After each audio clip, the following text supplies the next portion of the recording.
Bien, bonjour. Donc, cette émission de Théma TV se déroule dans le cadre de Sciences Métis, festival organisé par la Ligue de l'enseignement à Digne-les-Bains, et plus précisément dans le cadre du Souk des Sciences, qui est une opération de culture scientifique et technique ouverte à tous et qui propose donc différents stands où les visiteurs, les classes vont pouvoir expérimenter, découvrir sur ces stands des objets scientifiques expérimentés. Voilà, donc une opération qui est menée depuis plus de 6 ans dans le département avec Aix-Marseille Université et mis en place par la Ligue de l'enseignement à Digne-les-Bains. Alors, dans ce cadre-là, on a souhaité faire une petite table ronde autour de la thématique qui était celle du festival, le numérique, et on souhaite ensemble aborder la question sous l'angle du numérique éducatif. C'est vrai que le numérique a pris une place de plus en plus grande dans nos vies.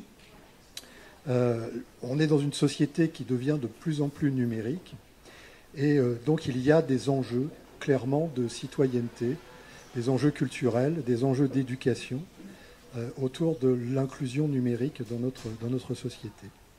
Donc on a souhaité réunir différents acteurs institutionnels, associatifs, pour discuter très concrètement de ce qui peut être proposé dans notre département en termes d'éducation au numérique. Alors ce n'est pas exhaustif, tous les personnes qui mènent des actions ne peuvent pas être évidemment présents aujourd'hui sur cette table ronde, mais je pense qu'on a quand même un panel assez large d'actions. Alors, donc pour présenter nos invités, je vais commencer par M. Renaud Impense, qui est directeur adjoint de la CAF des Alpes de Haute-Provence. Donc il nous expliquera un petit peu le rôle de la CAF et puis les projets de la CAF en termes de numérique éducatif. J'ai à mes côtés aussi Didier Imbert, qui est directeur de l'atelier Canopé 04. Donc même punition, expliquer ce que c'est Canopé 04, quelles sont les actions qui sont menées. Isabelle Trahan, directrice de l'UDAF 04. Donc là, c'est une association, c'est un réseau associatif. Et là, c'est les parents. Donc pareil, le rôle de l'UDAF et quelle implication dans le numérique éducatif au sens large du terme. L'éducation, ce n'est pas uniquement les enfants, ça peut être aussi les parents, la cible. Et Ambroise Thiellet, qui représente les petits débrouillards 04 et donc qui mène des activités plutôt sur la zone de Manosque, mais dans l'ensemble aussi du 04 potentiellement. Donc merci à vous quatre d'être présents parmi nous. Tout de suite, je vais passer la parole à Renaud Impense pour la CAF 04. Bonjour. Alors à première vue, c'est vrai que ça pourrait paraître paradoxal de voir une caisse d'allocation familiale au sein d'une table ronde sur l'éducation numérique, parce que c'est vrai que notre première mission, notre mission de base, se situe vraiment sur le versement de prestations et sur le registre de l'action sociale, donc l'accompagnement sur les territoires. Pourquoi ce positionnement que l'on a souhaité avoir sur le numérique, sur l'éducation numérique en tant qu'institutionnelle? C'est tout d'abord que nous sommes partis du constat très large et qui dépasse naturellement le cadre de notre département, que le numérique, c'est devenu un vecteur de potentialité énorme. C'est un lieu de savoir, mais aussi c'est un lieu où peuvent se développer des inégalités. Parce que selon l'accompagnement qui est mis en place autour du numérique, cet outil peut devenir à la fois un vecteur extrêmement important d'accès à la connaissance, d'accès aux services également, et nos services se développent beaucoup sur le numérique, notamment le CAF.fr. Et d'un autre côté, ça peut être un facteur de frein, d'écart entre les populations. Donc la branche famille de la sécurité sociale a souhaité se positionner sur ce champ du numérique, que ce soit dans l'accompagnement à l'utilisation des services et que ce soit plus largement dans la question en fait de la dimension partenariale, parce qu'en fait nous touchons deux publics cibles, à la fois le public de la jeunesse, c'est-à-dire à travers nos prestations, mais également à travers nos offres de services, on a une dimension très, très forte sur l'accompagnement de la jeunesse et qui est portée notamment par de nombreux acteurs du territoire que nous finançons, et également toute la question du soutien à la parentalité. Et il nous a semblé que l'accompagnement au numérique, à l'usage du numérique, était justement un facteur clé à la fois d'accompagnement de la jeunesse, qui peut se retrouver sur certains points du territoire en situation d'isolement, en situation de perte de repères. On est sur un nouvel espace, sur la rue numérique, c'est-à-dire qu'on est sur un espace où des codes peuvent se créer, où une culture peut se développer, où des comportements peuvent également se développer.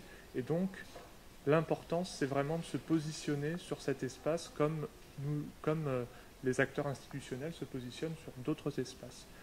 Et également sur le champ de la parentalité, puisque la question de l'utilisation du numérique est devenue également un vecteur important de la relation entre les jeunes et leurs familles. Et donc on a identifié là un véritable enjeu. Alors, que fait notre institution sur ce champ de l'accompagnement au numérique ?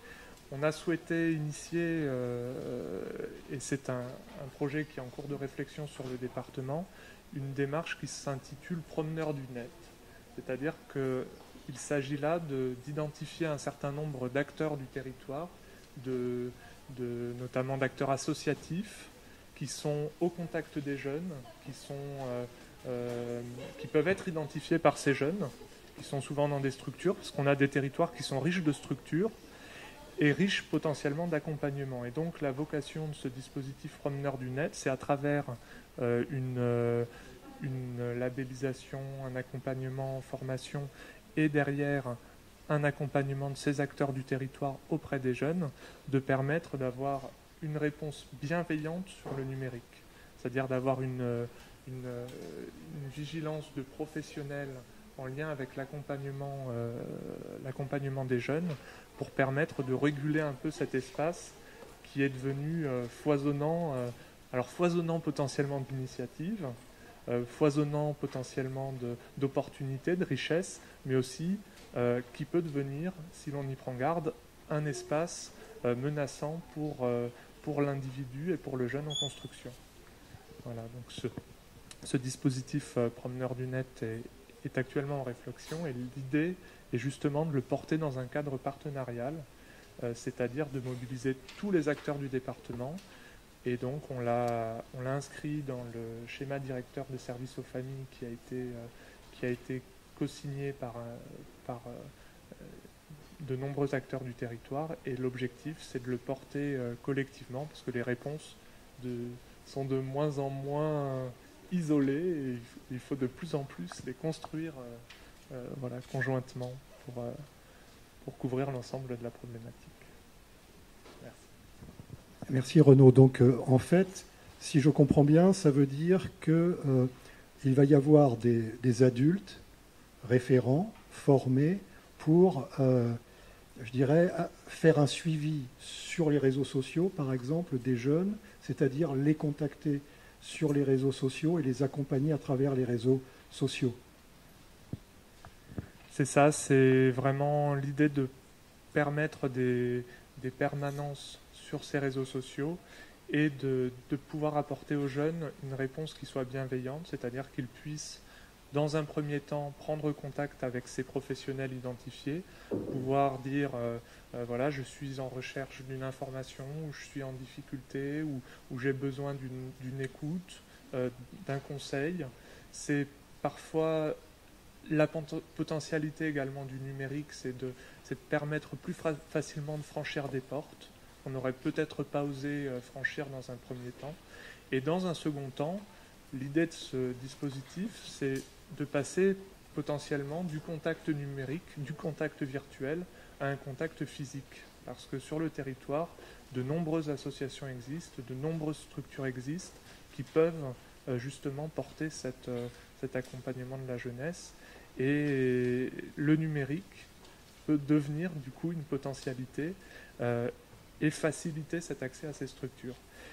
C'est un dispositif qui existe déjà à l'international. Souvent, il faut s'inspirer de ce qui se fait ailleurs pour réinventer son modèle.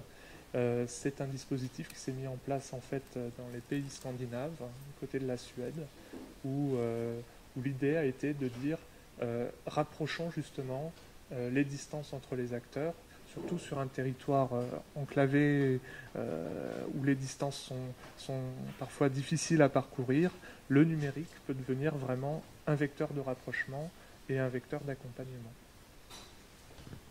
Oui, donc décloisonner effectivement les acteurs, ça c'est quelque chose qui nous parle. Alors, je vais me tourner un peu vers Didier Humbert, donc directeur de Canopé 04. Et donc là, on parlait de formation, on parlait d'éducation. C'est le boulot de Canopé, ça. Bonjour tout le monde. Donc, oui, donc l'atelier Canopé de Digne-les-Bains, de 04, fait partie d'un ensemble d'ateliers Canopé, puisque Canopé, c'est un établissement de l'éducation nationale, avec un découpage territorial qui correspond à peu près aux régions, donc les directions territoriales. Et chaque département a son atelier avec une équipe de médiateurs, documentaires, numériques, de formation. Et donc, en fait, l'atelier Canopé, à l'origine, on était les ressources papier pour les enseignants, pour tous les livres pédagogiques. Le numérique arrivant, donc depuis de plusieurs années, donc on est orienté sur le numérique. On propose de plus en plus de ressources. Je dirais que dernièrement, on s'est ouvert de plus en plus sur toute la communauté éducative, c'est-à-dire qu'on ne s'adresse pas qu'aux enseignants. C'est vrai qu'on s'adresse aux enseignants, donc on est opérateur de formation donc pour les enseignants, on propose des ateliers, mais on s'ouvre de plus en plus à la communauté éducative, c'est-à-dire que ça peut être des parents, des enseignants, bon bref, toutes les personnes qui tournent autour de la communauté éducative. Et c'est vrai que dernièrement, on s'est rapproché par rapport à différents projets qu'on a donc avec la Ligue de l'enseignement, au niveau national et même au niveau départemental. Parce qu'on a un dispositif sur le département qui était un peu particulier, puisqu'on avait, jusqu'à maintenant, on appelait ça les EMALA, c'était des enseignants qui tournaient dans toutes les écoles du territoire, parce que la problématique d'un territoire rural, c'est qu'on a des écoles qui sont enclavées, qui sont isolées, et qui ne bénéficient pas des mêmes choses que ce que peut y avoir dans une ville, etc. Et donc, depuis les années 80, a été mis en place ce dispositif. Et donc là, dernièrement, ça a été un peu remanié, puisque ça s'appelle plus les enseignants ne s'appellent plus des EMALA, mais des ERIP.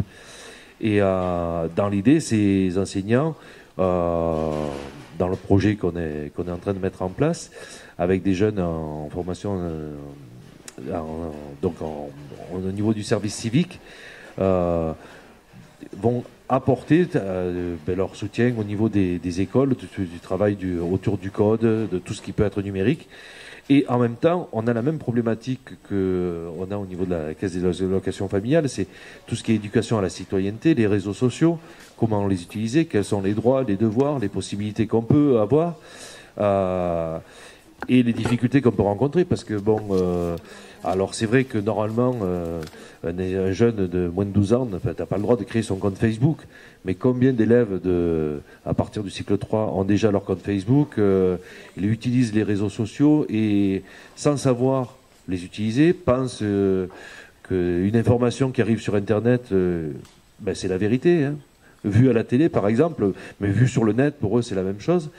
Et c'est vrai que toute cette problématique-là, même le monde enseignant, je veux dire, les enseignants, on les forme, on les accompagne, et il y a un besoin de formation et d'accompagnement qui est assez important, parce que les jeunes enseignants qui arrivent, en fait, ils n'ont pas de base sur tout ce qui est Internet, l'utilisation du net, etc. Et donc, en fait, c'est vrai qu'on est là, et on essaye de proposer le plus possible d'ateliers de formation, de faire des formations, donc et puis après donc c'est vrai que Canopé, donc on accompagne aussi les municipalités, tout ce qui est expertise au niveau du matériel, pour avoir quelque chose le plus cohérent, le plus pratique, et donc voilà, donc dans l'idée c'est de d'apporter notre soutien donc à toute la communauté éducative par rapport à ça. Et c'est vrai que le projet des promeneurs du net est intéressant parce que cette fracture numérique qu'on voit en fait entre les différentes populations, parce que certaines personnes sont aisées à utiliser le matériel, mais il y a des personnes qui se retrouvent de plus en plus en difficulté, et la dématérialisation de toutes les opérations, les impôts, etc., tous les services, ça devient de plus en plus difficile. Alors c'est vrai qu'il y a les jeunes, mais il y a les moins jeunes aussi. Hein. On est toujours jeunes, hein, on reste toujours jeunes. Mais cette problématique-là, je pense qu'il faut de plus en plus la prendre en compte et accompagner les gens, parce que sinon on va arriver devant des difficultés. Et c'est vrai que c'est... donc voilà, donc il faut proposer le plus possible de services. Alors, de base, même simplement, c'est des utilisations basiques. Puis après, on peut pousser plus loin sur des utilisations beaucoup plus expertes. Mais là, je dirais que c'est plus... Ambroise des petits débrouillards qui, je sais pas, qui va nous décrire un peu ce qu'il fait au niveau des petits débrouillards. C'est vrai que j'avais vu quelques petits films, ils sont assez intéressants, quoi. Merci Didier. Alors c'est vrai aussi que l'éducation nationale s'est vraiment emparée de la question avec le plan numérique, voilà, avec les parcours citoyens aussi qui sont mis en place et qui intègrent la question du numérique. Donc la référence a été faite à quelques dispositifs qui sont également portés par la Ligue de l'enseignement. On parlait des volontaires en service civique. Donc, à l'échelle nationale, on s'est fixé comme objectif de déployer 500 jeunes volontaires sur l'inclusion numérique, qui s'appelle des décodeurs. Et on a effectivement lancé aussi un plan qui s'appelle Déclic du numérique et qui consiste à mettre en place des outils, des parcours éducatifs justement, et de former les animateurs à l'utilisation de ces outils et de ces parcours. Donc on voit bien qu'il y a des convergences entre les différents acteurs. Je vais me tourner vers Isabelle pour l'UDAF. Merci beaucoup de me permettre de participer déjà à cette table ronde. Donc, en effet, l'UDAF est la représentante officielle des familles, de toutes les familles du département. Et c'est vrai que nous, vous parliez, Henri, de la convergence, mais effectivement, nous, on veut bien converger avec tout ça, c'est-à-dire avec les politiques publiques, avec Canopé, avec la Ligue de l'enseignement, parce que notre idée, c'est de toujours repositionner le parent comme étant l'éducateur de son enfant, et je pense que ça peut partir aussi de là, c'est-à-dire que chacun de notre côté, on va faire une action qui, à la fin, on l'espère tous, produira ses effets. Et c'est vrai que nous, de notre côté, dans le cadre d'une action spécifique de parentalité, on veut lancer une action qui, pour l'heure, on n'a pas encore véritablement arrêté la forme, parce que ça peut être sous la forme d'atelier, ça peut être sous la forme de conférence, ça peut être sous la forme de café parent, bref. On n'a pas encore fixé le cadre, parce qu'on veut justement que ce soit une action multipartenariale. Et l'objectif étant de permettre aux parents d'avoir les clés, les codes qu'ils n'ont pas ou qu'ils ne maîtrisent peut-être pas totalement, pour redevenir véritablement acteurs de l'éducation de leurs parents, parce qu'à quelque part, je dirais même nous, ça nous échappe, nous en tant que parents, puisque c'est maintenant nos enfants qui nous expliquent comment ça fonctionne. Et des fois, on se rend compte que comment ça fonctionne, c'est maîtrisé, mais pas tout à fait, on va dire, dans les règles de l'art. Donc c'est vrai que je pense qu'il y a une porte d'entrée côté parents. L'UDAF, elle, étant représentante des parents, va s'engouffrer dans cette porte, et je l'espère avec des partenaires du département, parce que je pense qu'on ne peut rien faire seul. Et avec l'aval, j'en ai aucun doute, de la CAF, qui déjà, effectivement, disait tout à l'heure qu'il y a tout un engagement au niveau de la parentalité, donc tout ce qui est la coordination du REAP et autres. Donc nous, notre objectif, c'est de lier toutes ces énergies, ces volontés qui entrent par des portes ou des fenêtres dans la maison et qui vont peut-être justement aider les parents à être vraiment redevenir avec ce rôle de parent éducateur. Je vais m'en arrêter. Merci Isabelle. Alors, pour terminer cette table ronde, il me semblait aussi important qu'on ait un un acteur un petit peu historique de... Alors, je vais m'avancer un petit peu, mais vous me corrigerez, de l'éducation populaire à la culture scientifique et technique. J'ai raison. Et donc voilà, alors les petits débrouillards qui s'installent dans le 04, qui se sont installés dans le 04, pourquoi faire? Donc les petits débrouillards donc, se sont installés dans le 04 depuis l'an dernier. Donc on a ouvert un Fab Lab sur Manosque. Donc le but justement de l'antenne des petits débrouillards de Manosque, c'est une antenne qui est vraiment orientée numérique. Effectivement, comme tu l'as dit, le but des petits débrouillards historique, c'est de promouvoir, de faire la médiation scientifique et technique, dans le but en plus d'essayer de former des citoyens. On est vraiment dans cette démarche-là. Donc le rôle du Fab Lab de Manosque, il est multiple. On a beaucoup d'activités. On a un rôle de Fab Lab et surtout on a beaucoup de formations qui sont faites. Donc, on a des formations qui s'adressent, qui sont plus des ateliers auprès des jeunes, auprès d'un public, on va dire, de collégiens, qui se font tous les mercredis au Fab Lab. Après, on a des formations qu'on est en train de mettre en place, qui vont commencer au mois de décembre, donc dans le cadre de la grande école du numérique, pour laquelle on est labellisé. Justement, on va faire une formation qu'on appelle passeport numérique, qui sont vraiment les bases, donc là qui s'adressent à des jeunes en sortie pas forcément en échec scolaire, mais disons sans emploi, à des jeunes de moins de 25 ans. Et qui va donc normalement commencer donc en décembre, et dans lesquels on vise surtout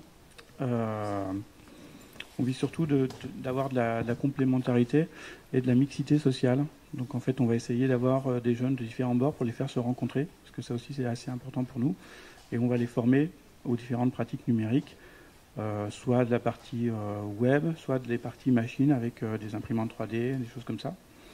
Donc ça, c'est d'autres actions qu'on a. On a aussi un partenariat avec l'INRIA sur le projet ClassCode. Donc ClassCode, qui est une formation, donc là destinée, donc c'est un MOOC, donc c'est une formation en ligne sur Internet, avec aussi une partie présentielle qui est destinée là aux formateurs, donc des différents centres ou même des professeurs des écoles, pour les former justement à donner envie aux jeunes d'utiliser le numérique. Voilà. Donc, à peu près pour présenter un peu ce que font les petits débrouillards. Merci. Donc, on a parlé de convergence, on voit effectivement qu'il y a au moins des complémentarités et une vraie richesse sur ce territoire rural, montagnard, mais il y a une vraie richesse d'acteurs qui ont de l'expérience, qui proposent des choses diverses, variées, pertinentes. Et donc, l'idée, c'est d'essayer de faire travailler tout ce petit monde ensemble au profit de nos populations. On arrive déjà à se parler, à être ensemble autour d'une table. C'est très bien. Et effectivement, nous espérons que tout ça va se concrétiser. On a bon espoir. Et ça devrait le faire. Je voudrais remercier, pour terminer cette petite table ronde, nos collègues de Théma TV, qui est la web TV éducative de la Ligue de l'enseignement 04 et qui fait partie en fait de ce dispositif d'éducation au numérique et aux médias, puisque cette web TV a vocation à pouvoir installer un petit plateau télé très rapidement dans n'importe quel lieu, y compris dans une classe, et de pouvoir donc appuyer les projets des écoles ou des accueils de loisirs qui souhaitent mettre en place un projet télévisuel qui peut être une émission de plateau, un petit journal télévisé. Enfin bref, décrypter un petit peu le langage des médias, les enjeux des médias, en devenant acteur des médias. Donc ça s'inscrit bien dans ce travail dont nous avons tous parlé. Je voulais vous remercier pour votre présence et vos interventions. Et bien bonsoir à toutes et à tous.